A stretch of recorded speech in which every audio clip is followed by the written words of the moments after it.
la presentación que corresponde a la línea de subjetividad, diferencias y narrativas en el seminario de convergencias críticas.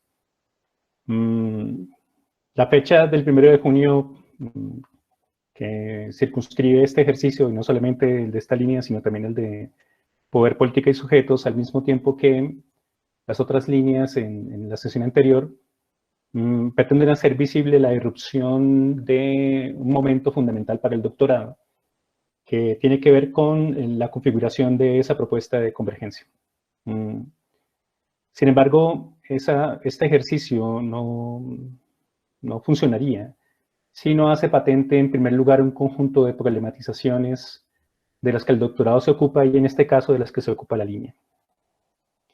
Y quisiera empezar entonces con ese ejercicio, hacer visible un conjunto de problematizaciones que nos vinculan, que nos conectan y que al mismo tiempo se convierten en campo de problematización y campo de posibilidad. La definición favorita del doctor Martínez sobre dispositivo involucra la perspectiva deleuziana de la máquina de hacer ver, ¿no? Es el 3 de mayo del año del Señor de 2021 y un expresidente envía en un trino un programa completo de lo que significa la intervención de la ultraderecha en el país en relación con los paros que se han configurado desde el 28 de abril. En ese trino, en la primera parte, aparece un fortalecimiento de las Fuerzas Armadas. Y se dice que han sido debilitadas incluso por su relación con la Justicia Especial para la Paz o con relaciones terroristas como las negociaciones de La Habana. Entendiendo que la crítica no es hacer visible lo invisible, pues al fin y al cabo lo visible está ahí. O sea, hacer visible lo visible puede verse cómo el trino se configura en un programa de gobierno, en un programa de intervención de la sociedad colombiana justamente en los momentos de protesta. La máquina de hacer ver entonces muestra el esquema de protección, una cierta asepsia sobre el monumento, el esfuerzo por construir una especie de circuito protector, pero al mismo tiempo velado de lo que ocurre en el Congreso y de lo que ocurre en los esquemas de gobierno. La revolución molecular, que es el cuarto punto del trino, no es realmente la revolución molecular de Guattari, sino la revolución molecular disipada de Uribe y sus amigos nazis, involucran esa parte en la que se dice en el programa que el terrorismo es más amplio de lo que se ha reconocido, es decir, se escala el terrorismo a las acciones que tienen que ver con la protesta social. Se dice hacia legal lo social y se señala que hacia legal lo social ahí sería entonces mantener la distribución de recursos por subsidios que hacen que ciertas clases sociales sigan alimentando la máquina capitalista para que pueda seguir manejándose el flujo de efectivo. Y por último, la acusación sistemática de que en efecto la revolución molecular disipada es lo que se está expresando en las protestas del 28 de abril hasta hoy. Esta fotografía fue tomada el 4 de mayo del 2021. Se ve la Plaza de Bolívar vacía, pero como saben, pues se pobló muchas veces y se pobló muchas veces de muchos sujetos, de muchas formas de existencia que traían la misma voz y que se enfrentaban a lo mismo. A ese esquema sordo, a un gobierno sordo que no quiere escuchar porque supone que escuchar es conceder y conceder es perder. En lo que ya explicaba el doctor Useche, en esa lógica amigo-enemigo tan importante en tiempos preelectorales, pero también para mantener las cosas tal como están, incluso para complejizar aún más ese estado de dominación severa y terrible que implica la configuración de la relación capitalismo-democracia propia de la sociedad colombiana hoy. Así que el acontecimiento que empieza el 28 de abril y que nos lleva hasta hoy, que se conecta con las protestas, también nos vincula con otros acontecimientos, ¿no? Noviembre de 2019, etc. Pero en el fondo aparece la misma cuestión. Una pregunta por cómo se hace un ejercicio crítico de esos elementos sociales, la pregunta por en qué consiste de manera específica el campo de problematización que emerge y cómo se hace visible el campo de posibilidad que esos sujetos sociales hacen viable a través de su acción política. Y para hacer visible esos elementos quisiera traer algo que ya habíamos trabajado un poco en los seminarios de convergencia anteriores acerca de este sujeto específico y esta problematización. Cristina Bautista Taquinas fue asesinada junto con otros indígenas el 30 de octubre de 2019. Cristina, una gobernadora indígena nasa, que tuvo su propio devenir, ¿no?, como gobernante. Está documentado el conjunto de tránsitos que tuvo que pasar para poder llegar a ser gobernante de su comunidad, lo difícil que fue en su condición de mujer, etc. El 30 de octubre, entonces, ella aparece generando este enunciado colectivo de enunciación, que luego se convertirá en el soporte de otras resistencias que incluso vienen hasta hoy, ¿no? Es bastante conocido. En el momento justo en el que ella dice este enunciado, lo pronuncia y que se convertirá después en enunciado colectivo de enunciación por parte de la Minca, este momento preciso hace que se haga patente, se haga visible lo visible. En primer lugar, una cierta sistematicidad en el homicidio de líderes sociales, negada por el gobierno colombiano, que dirá que no hay sistematicidad en tanto en cuanto no hay intervención estatal, cuando lo que ocurre aquí es un dejar que maten, ¿no? El dejar que maten es lo mismo que pasó en Cali con civiles disparándole a otros civiles armados disparando mientras la policía no hace nada, mientras está esa connivencia criminal y cómplice. Se ha denunciado sistemáticamente por parte de muchísimos actores el modo como no es el gobierno colombiano el que amenaza, no es el que mata, pero sí es el que permite que líderes sociales sean masacrados sistemáticamente por esquemas de narcotráfico y de elementos neoparamilitares que siguen interesados en llenar la tierra, la madre diosa tierra, de plantas de coca para luego derivar de ahí la cocaína y su significado de plusvalía. Así que Cristina es la gobernante nasa a la que le cuesta muchísimo trabajo llegar a ser gobernante de su propio pueblo por la desconfianza inherente a una cierta perspectiva patriarcal tradicional del gobierno al interior de su comunidad, que lo hace, que consigue su título universitario, que decide servir a su comunidad y en servicio de su comunidad pierde la vida asesinada por un sujeto que luego fue capturado, que según se dice es miembro de una de las disidencias que llena la madre tierra de coca para derivar de ahí cocaína. Así que Cristina Bautista, cuyo nombre recordamos hoy y cuyo agenciamiento colectivo de denunciación sigue presente en nuestras luchas, señalará: si nos quedamos callados nos matan y si hablamos también. Produciendo entonces un papel, una pregunta acerca de la expresión de la verdad de un sujeto localizado en un momento preciso, en una lucha específica, incluso el riesgo de su propia existencia.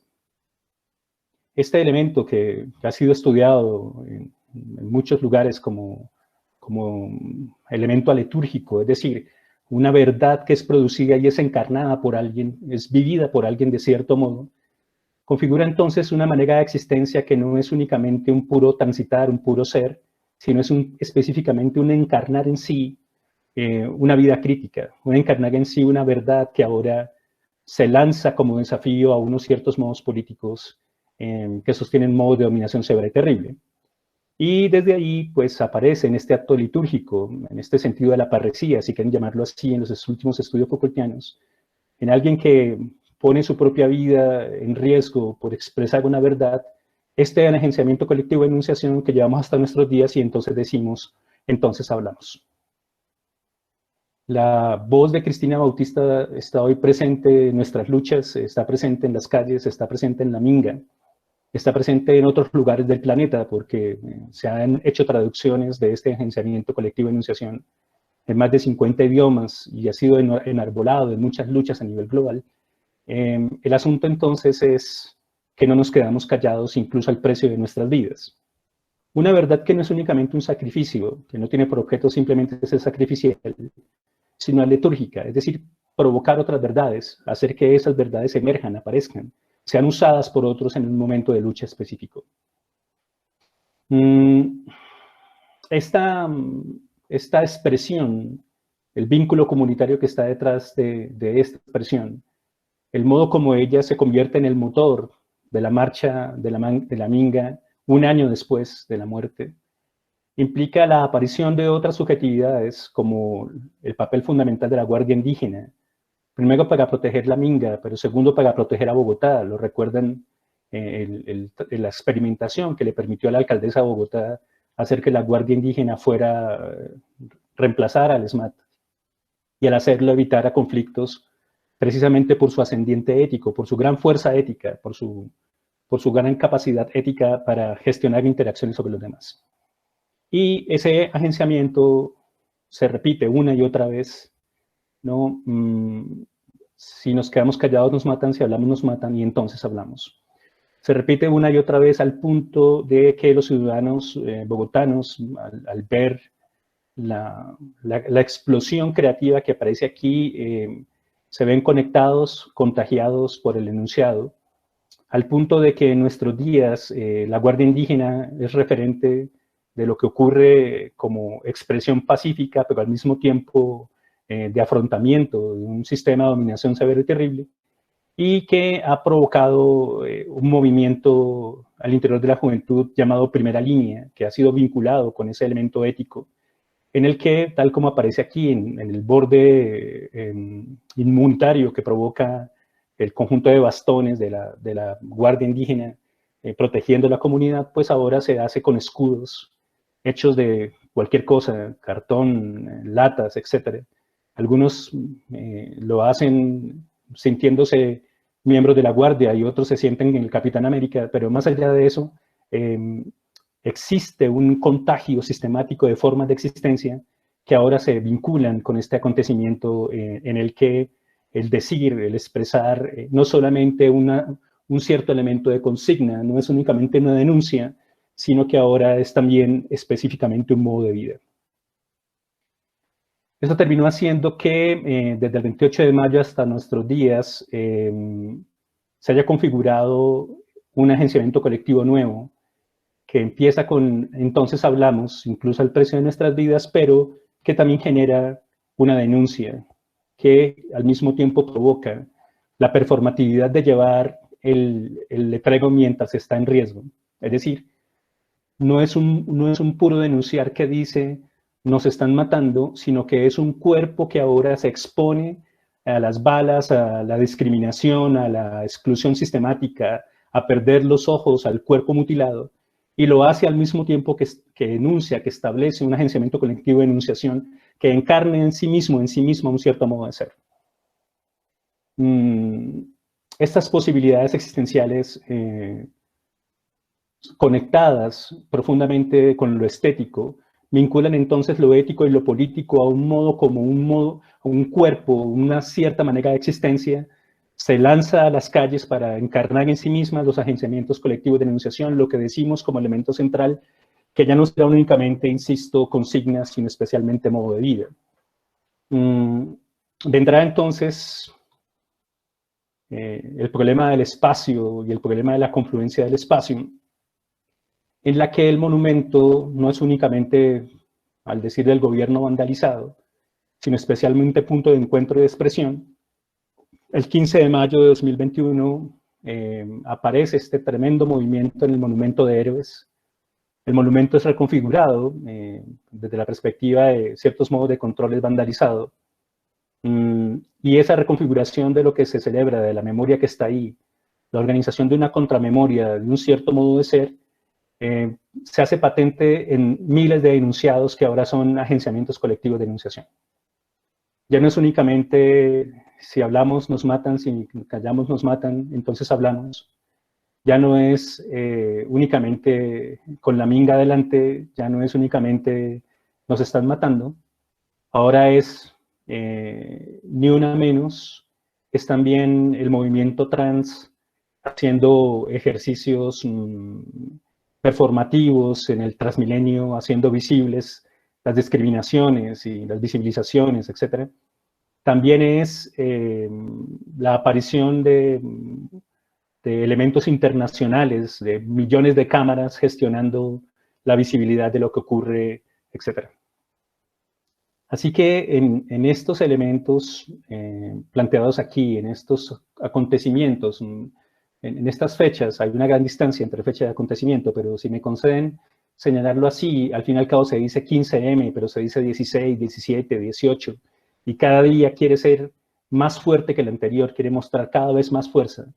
En este conjunto de elementos se hace patente entonces la emergencia de unos modos de existencia que encarnan en sí mismos unas verdades que hacen visibles a través de su propio ser, y al hacerlo expresan posibilidades estético-ético-políticas que chocan directamente con un modo de dominación severa y terrible instaurado en el país, en el que las balas, las maneras de contagio vírico, la discriminación sistemática, la exclusión, la marca como criminal y como terrorista están a la orden del día por parte de los mecanismos de control.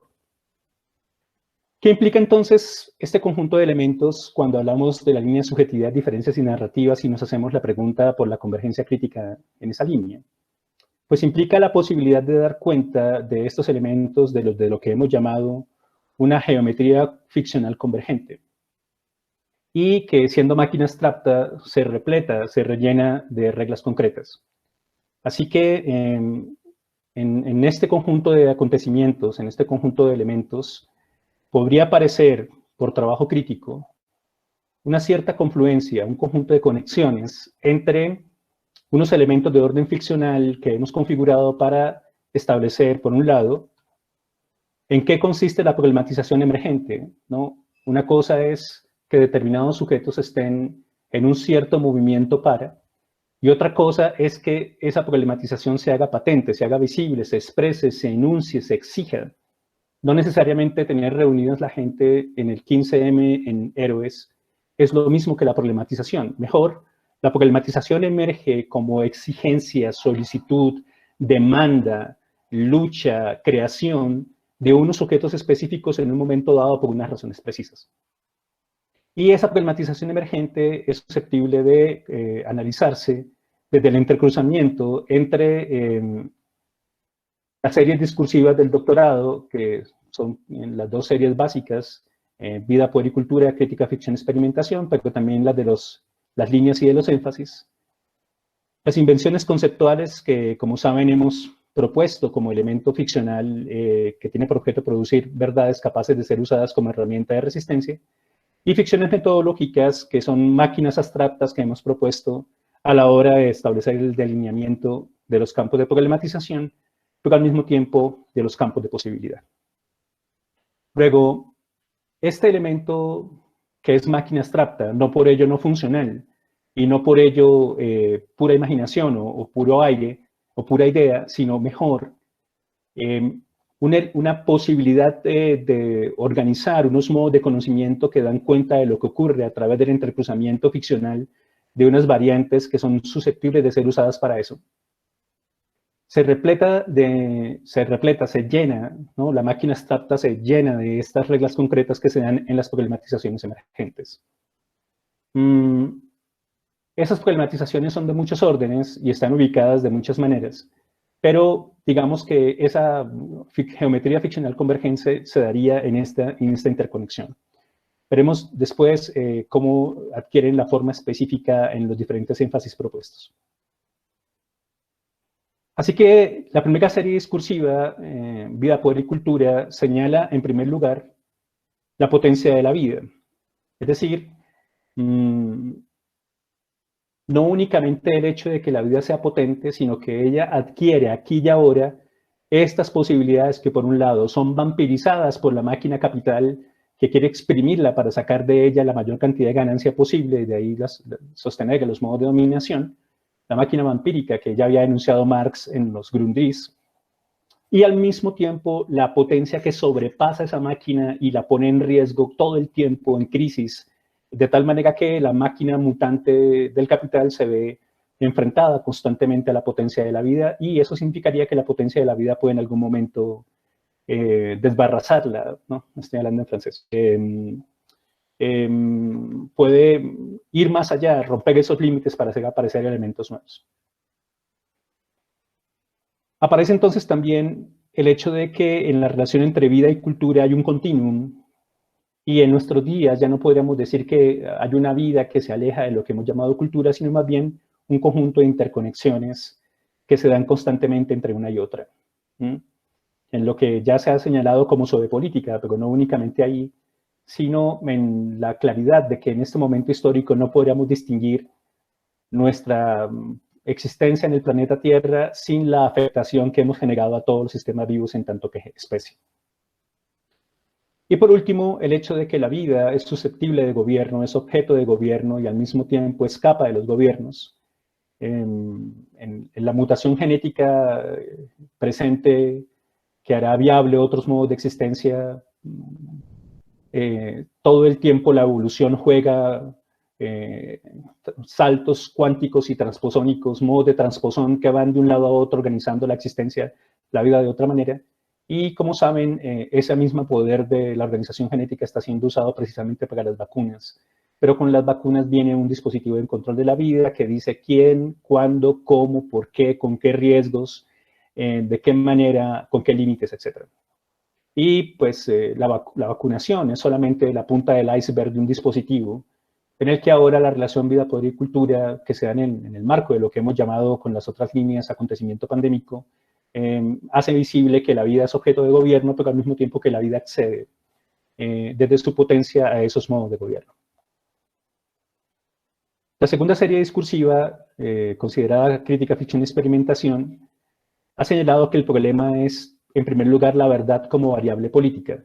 Es decir, que no se trata de que la verdad sea por fin la expresión de lo real y luego, por esa razón, es aséptica de lo político, sino mejor el hecho de que toda verdad de alguna manera participa en un juego político como variable, y como variable que sirve para organizar, ordenar, promover, convencer, distinguir, determinar, establecer quién es quién, qué hace, cuáles son sus límites, por qué debe ser controlado, hasta dónde, etc. En los juegos, las luchas por la verdad que se dan por la discusión entre lo que significa un vándalo y un terrorista o un joven que expresa su inconformismo, la diferencia que existe entre la justicia especial para la paz y la idea que tienen de justicia, verdad y reparación ciertos modos ideológicos en el país, desde el problema del sí mismo, que ahora subjetiva en su propia existencia un correlato espiritual, una cierta reflexividad, una manera de entenderse a sí mismo como cuerpo, como interioridad, etc. Esas verdades no son otra cosa que un enfrentamiento sistemático por el uso estratégico de las mismas para gestionar unos ciertos modos del poder. Pero la verdad también es creación e invención. Entonces, la verdad no es únicamente variable, la verdad es construcción posible, lo que implica que no hay verdad definitiva, pero eso no le quita un ápice al hecho de que la verdad funcione, y al mismo tiempo el hecho de que toda verdad se enfrenta a otras verdades para averiguar cuál relato queda y por qué razones. La verdad siempre es entonces creación e invención. Luego hay un aspecto central de la verdad y su producción en el orden estético, que es la cuestión ficcional, pero que al mismo tiempo tiene derivaciones en elementos como la historia, la configuración de la memoria. Al fin y al cabo no se trata de que toda memoria sea literatura, sino que toda historia y toda memoria han sido creadas como posibilidad para dar cuenta de unos momentos históricos. Y por último, el hecho de que la verdad creada e inventada siempre será puesta a prueba. Y puesta a prueba en el sentido lato de usar esa verdad como herramienta para averiguar cómo se modifica, se sostiene, se produce una cierta realidad, un cierto modo de ser, de pensar, de actuar, etc. Así que en la relación crítica ficción-experimentación, el problema central, por decirlo así, es la verdad, pero siempre y cuando se establezca una consecuencia política o una consecuencia en la acción o unas consecuencias en los modos de ser. Esta serie discursiva 2, conectada con la 1, se encuentra ahora con la serie discursiva de la línea de investigación. La primera posición es la cuestión de la subjetividad, entendida de manera amplia como la construcción de un modo de vida por diseño gubernamental o por ejercicio autorreflexivo. Es decir, el hecho de que modalidades de gobierno produzcan, exijan, sostengan, deriven unos ciertos modos de existencia, ¿no? Si quieren traerlo a lo que estamos haciendo aquí, el hecho de que el doctorado tenga un perfil de estudiante, un perfil de profesor, un perfil de investigador, pero al mismo tiempo que la empresa lo tenga, que se diga de un sujeto que debe tener ciertos límites a la hora de llevar a cabo ciertas posibilidades, pero también de lo que significa ser parte de la primera línea o de lo que significa ser parte de la guardia indígena. Estas subjetividades entonces son las configuraciones de modos de existencia que por un lado han sido alineados por modos de gobierno, pero por el otro lado han generado un movimiento reflexivo que tiene muchísimas dinámicas y muchas posibilidades que se conectan de algún modo con esas relaciones de gobierno, pero al mismo tiempo las enfrentan, las transforman, las modifican. El segundo elemento de la serie discursiva de la línea de investigación es la noción de diferencia, en la que el primer problema es la diferencia ontológica, es decir, el hecho de que nuestros cuerpos tienen muchísimas posibilidades. Están viendo una derivación cyborg protésica, pero hay muchas formas cyborg hoy, incluyendo los cyborg víricos, cyborgs virtuales, es decir, interacción máquina, cuerpo, organismo, etc. Pero no son las únicas diferencias, ¿no? Hay diferencias culturales, hay diferencias que insisten en la relación con el placer, etc. Así que una cosa es el elemento de la serie como subjetividad, en tanto ese movimiento de producción y reflexividad, pero otra cosa es la emergencia, la multiplicación, la derivación de muchos modos de existir que dependen de interacciones con lo corpóreo y que dependen de sus posibilidades, ¿no? En la afirmación de Spinoza de que nadie sabe lo que puede un cuerpo, no se trata de que no se sepa, sino de que hay millones de posibilidades y esas posibilidades se encarnan en cuerpos de manera específica que hoy están en juego, ¿no? Desde el biohacker, como el trabajo que hizo el doctor Hernán, presente en este momento acá, cuya tesis doctoral fue publicada, lo recuerdan, lo que son el biohacking, del bioarte, del convertirse a sí mismo en objeto de diseño, etcétera, hasta las diferencias culturales, ontológicas, que hacen posibles otras maneras de ser, pensar y actuar. Y, por supuesto, las narrativas, en las que hay un vínculo con lo hermenéutico, pero también con lo comunitario, con la identidad. Tenemos narrativas felices, como el marco utópico hecho visible con el arco iris, las montañas, papá y mamá, casa, carro y beca, se decía en los 80s, etc. O las narrativas de derivación del dolor, las narrativas de derivación del trauma, las narrativas de configuración de la experiencia de unos sujetos que atraviesan un acontecimiento, o las narrativas de posibilidades ficcionales que hacen aparecer en campos posibles, incluso por contraposición ficcional a la realidad, maneras otras de ser, pensar y actuar. Así que la máquina empieza a organizarse, ¿no? Recuerdan el esquema inicial. Primero aparece la problematización, esa problematización emergente, que se hace visible a través de una cierta circunscripción inicial, ahora se conecta con las series discursivas. Pero luego de eso vamos a las invenciones conceptuales, y la primera de ellas es la de compotencia. En esa invención conceptual dijimos, en primer lugar, que la compotencia es la potencia agenciada por composición. Es decir, que contra el órgano, o contra la idea del cuerpo con órganos, u organizado de cierto modo, siempre será posible considerar la potencia de un ser en tanto que potencia y no en tanto que en su organización. Al fin y al cabo, la potencia de un ser no está dada por su organización, sino mejor su organización es posible porque la potencia se lo permite y al mismo tiempo por la gestión que unas ciertas posibilidades de gobierno hacen de esa misma potencia. Así que si en este momento, mientras lanzo mi conversación a una pantalla que me hace sentirme un poco hablándole al desierto, al mismo tiempo estoy conectado con un grupo de sujetos que están interconectados por una relación de red neuronal, pero al mismo tiempo esta potencia se agencia de tal manera que se interconecta y no simplemente está ahí, entonces la compotencia no sería un puro componerse, sino un componerse potente, es decir, una potencia agenciada por composición.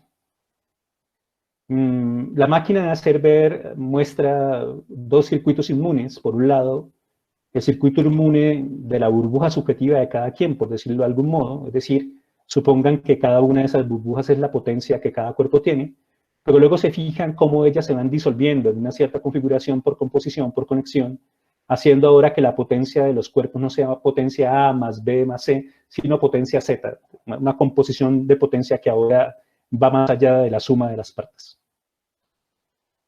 La competencia también es un saber, ¿no? Hay unas derivaciones epistemológicas de la competencia, es saber hacer estas tres cosas. Saber componerse, saber descomponerse y saber recomponerse. Es decir, saber cómo nos conectamos y con qué para averiguar cuál potencia conseguimos, saber cómo nos descomponemos, es decir, nos desconectamos de unas ciertas máquinas vampíricas, de unos ciertos modos de trauma, de una cierta gestión dolorosa de la existencia, de unos afectos tristes, y cómo nos recomponemos en formas de composición nuevas. Y por último, la competencia es la aparición de una máquina mutante y mutable, mutante en tanto en cuanto cambia y mutable en tanto en cuanto hace cambiar. Y pues la manera más simple de ver esa máquina mutante y mutable es justamente el devenir virus, que no es únicamente el del coronavirus, ¿no? La crítica también es contagiosa. Hay formas de existencias y enunciados colectivos de enunciación que se gritan en las calles, que se lanzan como armas contra las ametralladoras y contra otros modos de dominación, en las que ahora esas mismas posibilidades están en constante cambio, pero al mismo tiempo tienen una potencia de mutación, es decir, hacen mutar a quien se conecta a distancia de contagio. Esta noción de competencia, que ha sido trabajada en algunas publicaciones, señala entonces que la problematización emerge, se interconecta con las series discursivas que componen la máquina, en ese primer elemento, la máquina abstracta, y luego de eso queda claro que hay un criterio fundamental, que es el criterio de composición, descomposición, recomposición, mutación, mutabilidad, potencia. La segunda dimensión conceptual es la de convergencia crítica, que va unada, conjunta con la noción de poliedrointeligibilidad. Dijimos que la convergencia crítica podría entenderse como la articulación emergente en una problematización específica de estos 8 elementos. La máquina abstracta está planteada con estos 8, podrían ser más, pero básicamente se trata de que la máquina abstracta tiene esta figura en una problematización dada. Insisto en que es abstracta porque a esta máquina artística que está aquí le hace falta repletarse de las reglas concretas, pero como pueden ver es una muy buena manera de establecer la multiplicidad de las conexiones posibles. Si utilizan su maravillosa, increíble posibilidad imaginativa, podrían ver en este elemento n dimensiones, ¿no? Aquí hay una representación bidimensional, plana, por decirlo así, pero inmediatamente pueden ver una representación bidimensional de un aspecto tridimensional o incluso cuatridimensional y así. Lo que implica entonces que la máquina abstracta tiene una cierta complejidad, pero no sirve de nada si esa máquina no se repleta de las reglas concretas que tienen que ver con la problematización. Sea el caso entonces de lo que pasa con Cristina Bautista Taquines, con la aparición del enunciado colectivo de enunciación, en las que ontológicamente hablando se dice una realidad: soy mujer, gobernante, estoy determinada por unos ciertos modos de patriarcado en las que las tradiciones permiten ciertos límites. Política, hablo como voz y gobierno de. Ética, me comprometo con esta verdad que genero en mí misma y que sostengo en mi propia vida, a través de unos conocimientos ancestrales, epistemología, que al mismo tiempo se ponen en escena. Se dieron cuenta que ella hace esta declaración frente a los medios y luego eso le cuesta la vida.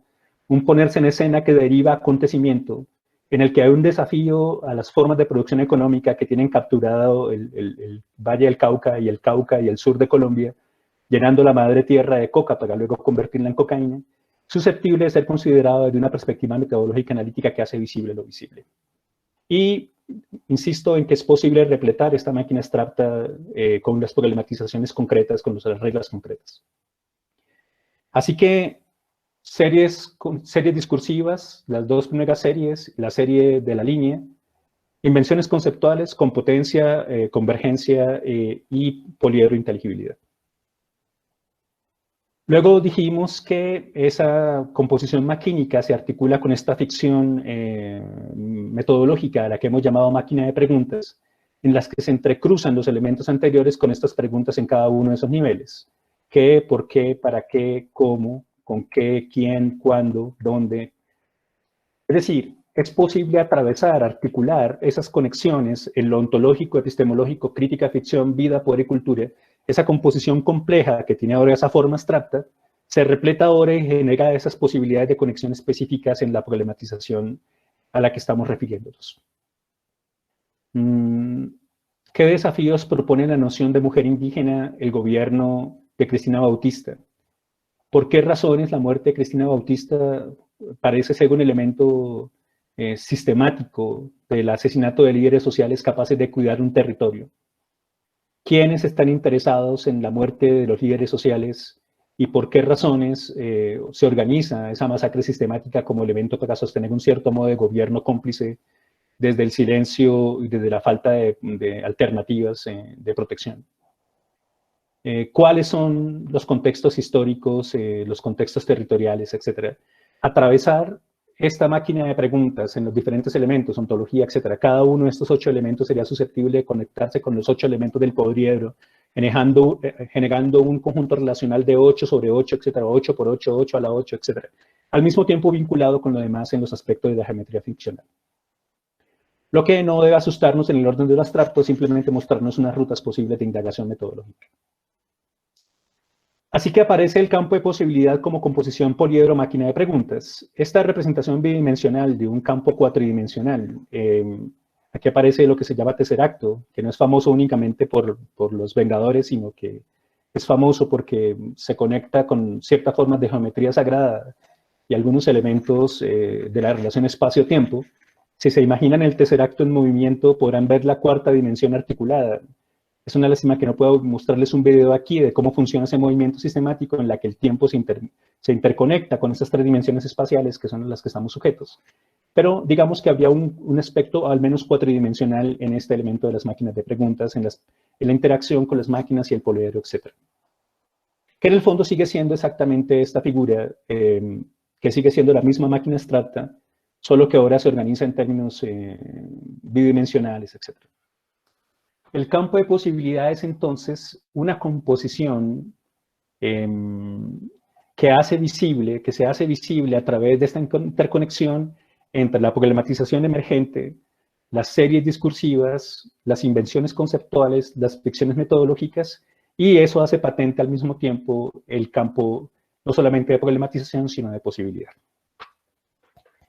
Bien, si eso está relativamente claro hasta acá, digamos que es el modo como ya hemos hablado de ciertos asuntos y que se actualizan y que ahora se conectan con problematizaciones emergentes que nos preocupan en nuestro presente, con los agenciamientos colectivos de enunciación que en este momento enarbolamos. Entonces aparece en la línea de subjetividad, diferencias y narrativas esta interconexión. Por un lado, la producción o constitución de modos de existencia, las modalidades reflexivas de captura y de resistencia. Hay una diferencia entre producir una subjetividad y constituirla. La producción es el cálculo existencial diseñado por el modo de gobierno, mientras la constitución sería el movimiento reflexivo que permite entender cómo funciona ese cálculo al mismo tiempo enfrentarlo. Por el otro lado, la emergencia de máquinas deseantes por diseño o por experimentación contra el psicoanálisis y más allá de él. El deseo no sería únicamente un elemento pulsional instaurado en una especie de inconsciente, sino mejor, el deseo es el diseño configurado por un esquema de máquina vampiro que se nutre de las posibilidades de la vida, organizado ahora por ingeniería, por marketing, por configuración de esas estrategias, al mismo tiempo que hay deseos emergentes excesivos que surcan espacios otros, posibilidades otras, por experimentación corporal o modos de existencia nuevos. Y al mismo tiempo hay unos sentidos del sí mismo y de su identidad, es decir, la pregunta fuerte que se hacen las comunidades indígenas, las comunidades afro, pero también las comunidades LGTBIQ y otras, en las que la pregunta por lo que se es un aspecto fundamental de una derivación de lo político, articulados en lenguajes ficcionales y estéticos. Ahora bien, en este entrecruzamiento de estos 3 grandes elementos, aparecen entonces problemas ontológicos claros, que son convergentes, la pregunta por el ser que somos, la cuestión del deseo, el problema del lenguaje, el problema de la comunidad. Epistemológicamente aparece el problema de los saberes especialmente del sujeto sobre sí mismo, la objetivación de saberes como la pedagogía, la medicina, la psicología, la psiquiatría, etcétera, saberes sobre el sujeto. Saberes omitidos, es decir, saberes que han sido un poco borrados o excluidos justamente por esos saberes oficiales sobre el sí mismo. Y saberes experimentales, que son los que emergen de los trabajos complejos de experimentación que en la actualidad avanzan respecto de lo que se es. En términos éticos, hay muchos modos de reflexividad. Una cosa es la reflexividad que yo planteo sobre mí mismo cuando soy, por ejemplo, sujeto de consumo. Y entonces hay, comillas, prácticas de buen consumo, entonces debo ser, comillas, un buen consumidor, y ese buen consumidor se distinga de un mal consumidor, etc. Pero esa reflexividad es distinta de la pregunta por mi relación con la religión, mi relación con el vínculo político, etc. Y a pesar de que haya ciertas conexiones, ese volver sobre mí mismo es siempre una dinámica configurada de muchos modos. Así que no soy una sola reflexividad, soy N reflexividades configuradas por ese doble movimiento de producción y constitución. Experimentación de sí mismo, ¿no? Entendiendo la ética ya no únicamente como un tratado analítico de la moral, sino especialmente, como diría Foucault, la práctica reflexiva de la libertad. Y el problema del sentido de los sujetos de acción en los trabajos comunitarios, en los trabajos hermenéuticos, en los que no se trata únicamente del experimento, sino también de la experiencia. En términos estéticos, se trata de configurar la misma existencia en obra de arte, como señaló el doctor Francisco, el hecho de que la cotidianidad y los despliegues cotidianos no se distinguen de la experimentación, los diseños de sí, que son por un lado producto, pero por el otro lado enfrentamiento, y las narraciones de sí. La política, el sujeto político, lo micropolítico y la acción colectiva se convierten en elementos convergentes, porque la subjetividad no es únicamente subjetividad ética o derivación estética, sino que en las problematizaciones, ese agenciamiento colectivo de enunciación, el reclamo, la denuncia, la solicitud, la exigencia, pero al mismo tiempo la puesta a prueba es también un modo como lo político funciona. Una micropolítica que se opone, una macropolítica no por dialéctica, sino especialmente por interacciones de campo. Y el problema de la acción colectiva en la que el sujeto político deviene a un aspecto comunitario y no únicamente ciudadano. Un elemento histórico en el que el problema central es el evento. Empezamos este trabajo diciendo 1 de junio, luego dijimos 4 de mayo, luego dijimos 15 de mayo y así. El evento no es el acontecimiento, pero se necesita para hacer visible de algún modo lo que emerge. El acontecimiento como irrupción en el marco histórico de unas posibilidades de la libertad, pero al mismo tiempo del azar, que vincula elementos no considerados en los cálculos gubernamentales. La historia como memoria, pero también como contramemoria, es decir, como una memoria que enfrenta memorias oficiales, configuraciones capturadas de la historia que se dan desde gestiones de control. Una economía que es una economía deseante, no necesariamente libidinal, para no quedarse exclusivamente en el terreno de lo psicoanalítico, sino una producción del deseo. El deseo es ahora el asunto central de la producción. No solamente se producen mercancías, diríamos con Marx, sino que ahora lo fundamental es crear nuevos deseos para capturarlos, pero al mismo tiempo para que ellos excedan la captura. Y el cuerpo producido y productivo, ¿no? El cuerpo sentado frente al televisor por horas o frente a cualquier pantalla por horas, en las que ahora pareciera que no está en producción, pero tiene ese doble movimiento. El cuerpo adicto a una serie de televisión, adicto al streaming, al juego, y al mismo tiempo, es decir, capturado por deseo, pero al mismo tiempo productivo, porque ese sentarse genera ganancia económica. Y por último, nos conectan los aspectos metodológicos en las que la arqueología, la genealogía, la hermenéutica, las cartografías sociales y del deseo, y por último, un diseño del profesor Alfonso Torres, del doctor Alfonso Torres, la coimplicación expresiva, que implica la conexión entre diversos sujetos de la comunidad que construyen conocimiento conjunto acerca de sus derivaciones posibles. Así que aquí se atraviesa entonces el poliedro y al mismo tiempo se atraviesan unas problematizaciones iniciales que necesitan llenarse de las reglas concretas de las investigaciones, tanto de profesores como de estudiantes. En esa primer énfasis que dirige la doctora Claudia Piedrahita, conocido como subjetivaciones de Benítez, cuerpos y diferencias, aparecen las siguientes convergencias al interior de ese énfasis. Por un lado, aparece el problema ontológico en la cuestión del devenir, mitoritario, animal, monstruoso, imperceptible. Epistemológicamente hablando, aparece el desafío por un pensamiento rizomático, es decir, un pensamiento no lineal ni arbóreo.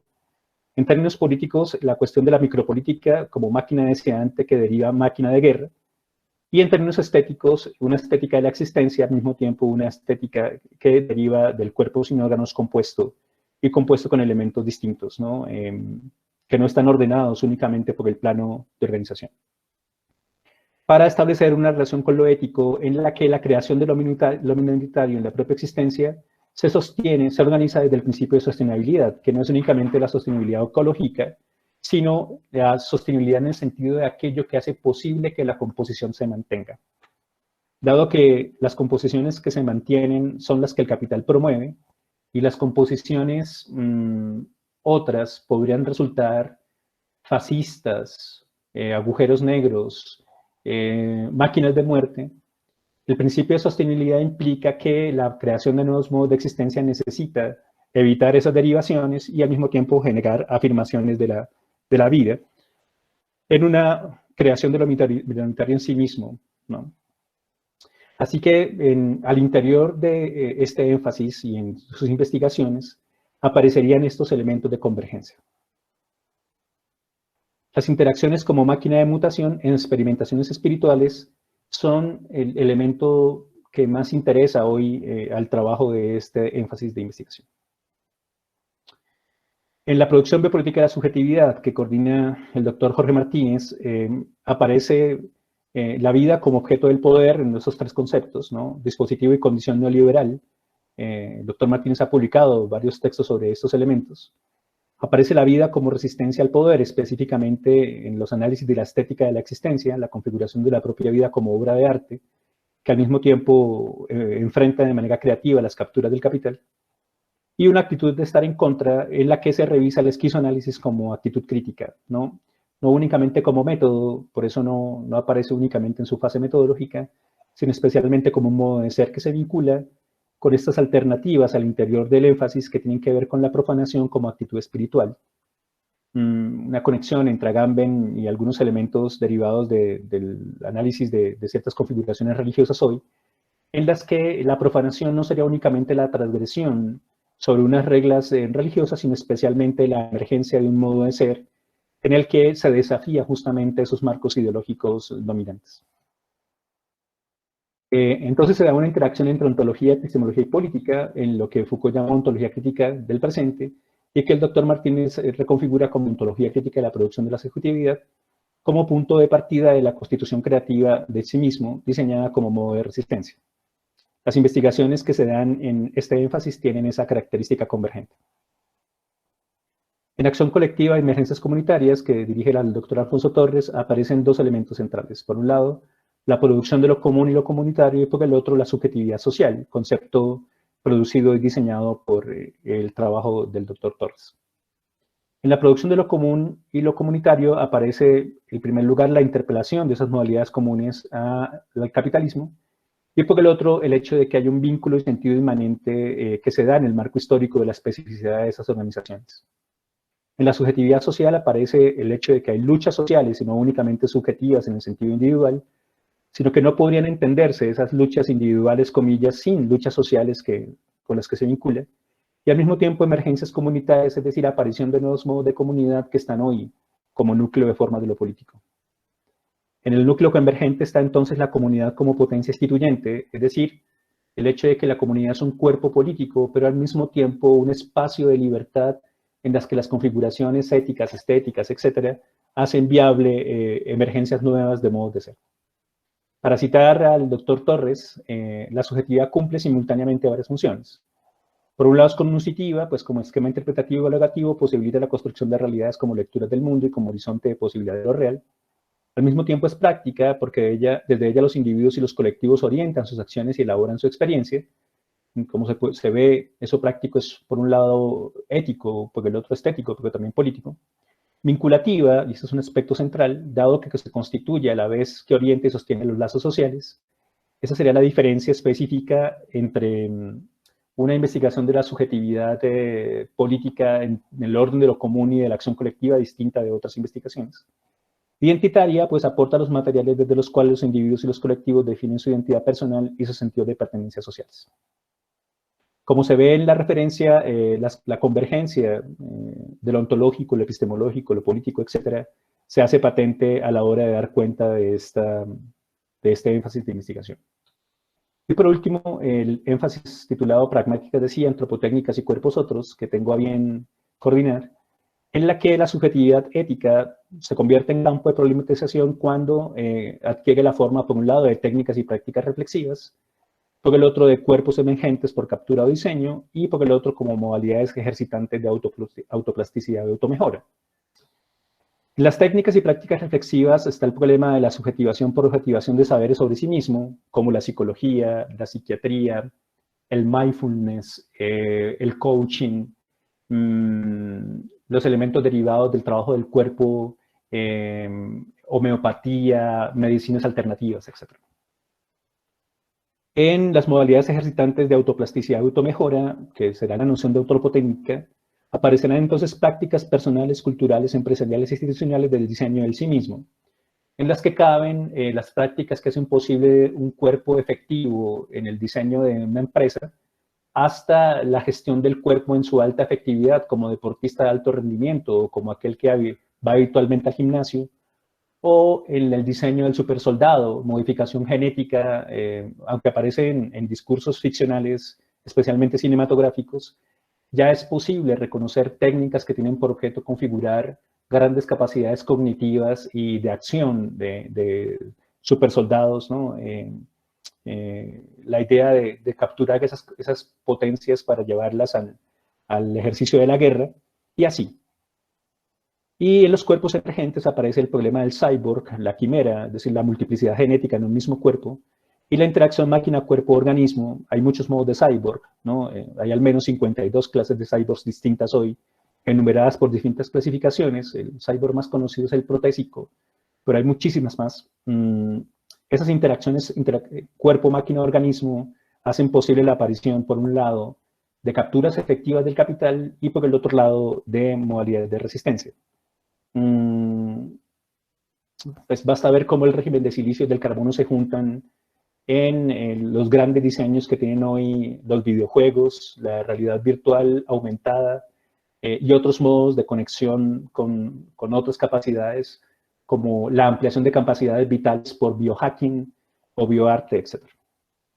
Bien, entonces ese sería el asunto, el campo de posibilidad se emerge aquí como el problema de la espiritualidad como encarnación de modo de vida crítico, es decir, ya veremos eso ahora en la espiritualidad como elemento convergente. En la actualidad, este énfasis investiga los modos como esas derivaciones corporales son susceptibles de ser consideradas como una nueva espiritualidad, que por un lado se convierte en objeto de consumo sistemático, especialmente en estos días de pandemia. Esa espiritualidad por pantalla ha sido central a la hora de gestionar la población, pero por el otro lado como una encarnación de un modo de vida crítico, ¿no? Que en los casos que vimos no son únicamente enarbolar unas consignas, sino convertirse a sí mismo en un cierto modo de ser como elemento que se enfrenta a un modo de captura y de gestión gubernamental. Así que la línea tendría estas convergencias, ¿no? Ontológicamente hablando, que es la convergencia más fuerte en las emergencias de otros modos de vida. De ahí sus interconexiones con lo político, tanto en cuanto hay unas luchas sociales y subjetivas, sujetos que expresan la especificidad de sus propias luchas, ¿no? El colectivo trans danzando en el transmilenio, haciendo visible, por un lado, la discriminación, pero por el otro lado, la potencia.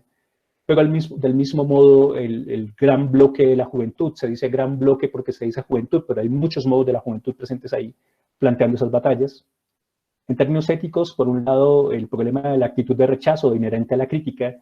La crítica no es solo rechazo, pero al parecer tiene un primer momento negativo que sería ese rechazo a lo que somos, para desde ahí plantearnos la fase creativa de lo que podamos ser. Epistemológicamente hablando, la configuración de unos saberes sobre lo que somos, que por un lado se hacen visibles como variable estratégica, pero por el otro lado como variable de resistencia. Y en términos estéticos, las sensibilidades y los afectos como objeto metodológico, es decir, como posibilidad analítica, y al mismo tiempo como estrategia ético-política. Al fin y al cabo, las máquinas comunicativas que se plantean hoy en la explosión de fotografías y videos en las redes sociales acerca de lo que está pasando con el paro nacional es justamente la circulación de unos afectos que mueven a unos sujetos sociales a una tarea política. Si esas convergencias de línea están claras, entonces aparecería una investigación que se hizo patente en una publicación del GT, que está disponible para todos, ya la han visto, en la que el GT, titulado el Grupo de Trabajo de Claxo, Territorialidades, Espiritualidades y Cuerpos, condensa un conjunto de publicaciones derivadas de unas investigaciones que señalan la espiritualidad o una cierta idea de espiritualidad como elemento convergente de la línea. En este caso, tenemos claro que esa espiritualidad tiene estos conceptos o estos criterios básicos. En primer lugar, esa espiritualidad es siempre inmanente y no trascendental o ni trascendente. No se trata de una espiritualidad que ahora resuelve la aparición de lo metafísico de nuevo en nuestras vidas, sino mejor, de cuerpos organizados de ciertos modos, con ciertas capacidades que se enfrentan a ciertos elementos. Desde el principio de sostenibilidad, que como ya dijimos, no se trata únicamente de la composición, sino de sostenerla, ¿no? Lo que te permite sostenerte este día, dirá Deleuze y la influencia de Deleuze en Braidotti, y al mismo tiempo la crítica no únicamente como una tarea, sino especialmente como una actitud, como un ethos, como un modo de ser. Esta espiritualidad se concibe ahora desde las formas de experimentaciones subjetivas. Estamos diciendo que entenderíamos por espiritualidad desde esos criterios a esas experimentaciones, pero también la espiritualidad como vínculo comunitario e identitario, en el trabajo del doctor Torres especialmente, en las que se enarbola una espiritualidad como herramienta política, pero al mismo tiempo de cohesión comunitaria. Piensen en la Minga transitando hacia Bogotá en plena pandemia y sus prohibiciones, congregando a sus dioses y sus cánticos como manera de protección, pero también de vínculo. Y lo que investiga la doctora Claudia Piedrahita en la actualidad acerca de los devenires monstruosos, animales, etcétera, como modos de subjetivación, es decir, de sujetarse para hacer aparecer otras maneras de existencia en marcos afectivos intensos, etcétera. Aparece entonces en la espiritualidad el cuerpo como máquina deseante, una voluntad de estar en contra, aparece una experimentación energética por composición y un ethos, una actitud como encarnación de modo de vida crítico. Estos aspectos son los que en la actualidad vinculan a la espiritualidad como elemento de investigación en la línea, como elemento convergente. Pero tenemos el acontecimiento pandémico, y con esto termino, como convergencia de las líneas y el papel de la línea de subjetividades en esa convergencia. Aparecen las 4 líneas de investigación. En la línea de memoria están estas preguntas muy iniciales, muy diagnósticas, si les parece. Desde aquí se ha desencadenado la máquina de preguntas de muchos modos en cada una de las líneas, así que no quería traer esas máquinas de preguntas, pero sí quería mostrar las preguntas iniciales. En la línea de memoria, ¿qué relatos y narraciones construyen los sujetos sociales de su experiencia de pandemia? Los conceptos como relato, narración, experiencia, etcétera, son centrales en la línea. En la línea de comunicación y lenguajes estéticos, ¿qué modalidades comunicativas expresivas emergen como correlato ficcional de la pandemia? En tanto que no se trata únicamente de decir que hay ciertas expresiones comunicativas, sino especialmente elementos derivados también de cuestiones literarias, pero también tiempo de diseños estéticos que generan esa posibilidad expresiva. En poder y política, ¿qué dispositivos de control de poblaciones se configuran en la gestión de la pandemia?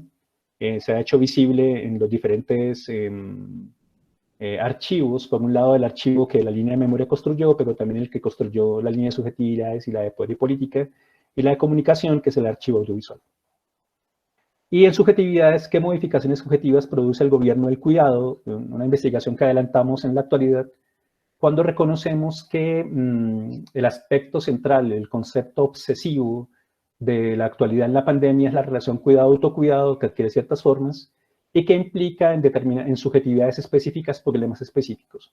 Una cosa es el autocuidado y cuidado en los médicos, otra en los maestros, otra en los policías, otra en la comunidad LGTBI, etc. Así que estas preguntas son amplias, pero muestran cómo se hace convergente el acontecimiento pandémico como pregunta, en qué consiste el acontecimiento pandémico, al mismo tiempo el modo como cada una de las líneas de investigación propone unos elementos iniciales al respecto de esa problematización. Para terminar entonces, quisiera cerrar con con eso se delinean los campos problemáticos y los campos de posibilidad del acontecimiento pandémico.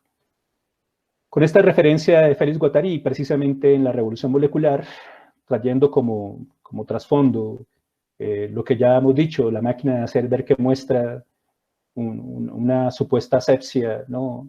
Una protesta que supuestamente es simplemente una raya, una vandalización sobre la estatua protegida, ¿no? o el elemento donde se esconde el SMAT para poder golpear a los estudiantes o a las personas que se enfrentan a ellos, protegiendo supuestamente la institucionalidad, etcétera. Esta máquina de hacer ver es bastante patente acerca de lo que ocurre en la gestión actual, pero me gustaría terminar con esta afirmación de Guattari precisamente en la Revolución Molecular, en la primera edición, en la página 305. Hoy en día, la estetificación mental y profesional en el terreno de comillas lo social, recuerden que lo social también está incluido en el trino de Uribe, tiende a ser cada vez menos evidente. Empezamos a intuir formas de transición, la transversalidad, entre las cuestiones planteadas por el urbanismo, la burocracia, la neurosis, los problemas micropolíticos de la familia con los niños, de la pareja con la falocracia, la vida colectiva, la ecología, etc. Puede que estemos ante una especie de proceso de investigación en masa. Ya no son los especialistas, intelectuales o militantes quienes proponen nuevos modelos, sino personas a quienes afecta de forma directa que están probando otras maneras de vivir. Lo que haría visible entonces que las series discursivas vida, poder y cultura, crítica, ficción, experimentación, subjetividad, diferencias y narrativas, y desde ahí todos los elementos que componen la geometría ficcional de la que hemos hablado, se hace patente un poco en este elemento en el que hoy, aquí y ahora, diferentes sujetos sociales están planteando con sus enunciados, con sus exigencias, con su manera de existir una cartografía de unas luchas que hacen visible lo visible, no están invisibilizadas ni siquiera por el trabajo sistemático de los medios aliados a sus modos de gobierno. Y al hacer patentes esos elementos, hacen visibles también unas experimentaciones vitales que desafían por elemento subjetivo, incluso comunitario, este modo de gobierno en la que la interacción capitalismo-democracia adquiere esta forma de dominación ciega y terrible en la que estamos inmersos. Les agradezco mucho por escuchar. Aquí termina la presentación.